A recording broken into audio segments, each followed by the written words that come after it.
எல்லாருக்கும் வணக்கம். இந்த மாதிரி மேடையில் ஏறதுக்கு நான் எவ்வளோ கஷ்டப்பட்டு வந்தேன்னு எனக்கு தான் தெரியும்.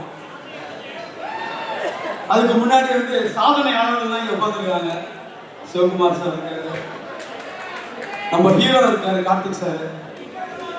நான் வாத்தியாருன்றது நான் சொல்லி உங்களுக்கு தெரியணும்னு அவசியம் இல்லை. எம்ஜிஆர் சாரை பற்றி நான் ஒன்றும் சொல்லணும்னு அவசியமே கிடையாது. இதை பற்றி ரொம்ப அதிகமாக பேசியிருக்கோம். நான் சத்யராஜ் சார் கூட நான் வாத்தியாரு அப்படின்னாவே சத்யராஜ் சார் வந்து பேசிட்டே இருப்பார் எம்ஜிஆர் சாரை பற்றி.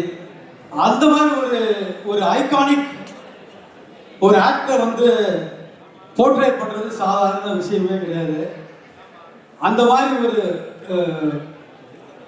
ஒரு ஐகான ஒரு லெஜெண்டை கார்த்திக் சார் பண்ணியிருக்காரு. Sir, all the best, you are டெஸ்டின்ட்.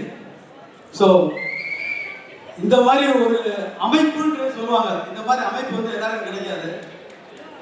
அந்த மாதிரி ஒரு அமைப்பு வந்து எம்ஜிஆர் சார் வந்து போர்ட்ரேட் பண்ணால் சாதாரண மேட்டர் கிடையாது. அந்த பாடி லாங்குவேஜ், அந்த ஜெஸ்டர், அதெல்லாம் பார்த்தீங்கன்னா இங்கே இருக்கு பாருங்க. இது எல்லாத்துக்குமே கரெக்டாக காஸ்டியூம்ல இருந்து அந்த பாடி லாங்குவேஜ்ல இருந்து கரெக்டாக வந்து கார்த்திக் சார் பண்ணியிருக்காரு. நான் வந்து ஃபுல் படம் பார்க்கல, பார்த்துட்டு டெஃபினட்டாக வந்து சந்தோஷப்படுவேன். நிறைய பேரை பற்றி இங்கே பேசணும். நிறைய டெக்னீஷியன்ஸு எல்லாமே வந்திருக்காங்க, பெரிய விஷயம். நான் ஸ்டூடியோ கிளினிக்கில் வந்து இது 2வது படம் பண்ணுறேன். Gnanavel sir, thank you so much. நிறைய பேர் பேசிட்டே இருக்கலாம், நான் யாரையுமே விடலை. பட் எனக்கு பிடிச்ச டைரக்டர் நலன் சார். ஏன்னா அவர் தான் எனக்கு காதலும் கடந்து போகல வந்து என்னை வந்து ரீஎன்ட்ரி கொடுத்த டைரக்டர் நலன். ரொம்ப தேங்க்ஸ். ஏன்னா அவர் படத்துல எனக்கு வாய்ப்பு கொடுத்துட்டே இருக்காரு. இந்த படத்துலையும் எனக்கு கொடுத்தாரு. அது ஒரே ஒரு இன்சிடென்ட் மட்டும் சொல்லிட்டு நான் முடிச்சுக்கிறேன். ஸ்கிரிப்ட் வந்து கார்த்திக் சார் படிச்சாராம், நம்ம ஹீரோ படிச்சிருக்காரு. படிச்சுட்டு யார் இந்த மணி சார் யார் பண்ண போறாங்க அப்படின்னு கேட்டிருக்காரு போல இருக்கு.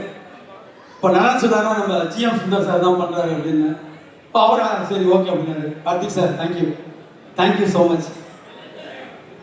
அப்புறம் இன்னொரு இம்பார்ட்டன்ட் இன்சிடென்ட் வந்து என் லைஃப்ல நடந்திருக்கு. என்னன்னா, சத்யராஜ் சார் வந்து என்னை வந்து பாரதி ராஜா சார் வந்து ரெக்கமெண்ட் பண்ணியிருக்காரு. அந்த அளவுக்கு என் மேல நம்பிக்கை வச்சு என்னை ரெக்கமெண்ட் பண்ணதுக்கு சத்யராஜ் சார் வணக்கம் sir, thank you so much sir. அதுக்கப்புறம் நம்ம இன்ஸ்டியூட்டு ஆனந்த்ராஜ், தப்பா எடுத்துக்காதீங்க, நான் ஒன்றும் கிளாஸ்மேட்டு. ஆனால் நான் உரிமையாக சொல்லிக்கிறேன். நிறைய பேர் வந்திருக்காங்க, நிறைய டேரக்டர்ஸ் வந்திருக்காங்க. Thank you so much for this opportunity. Thank you.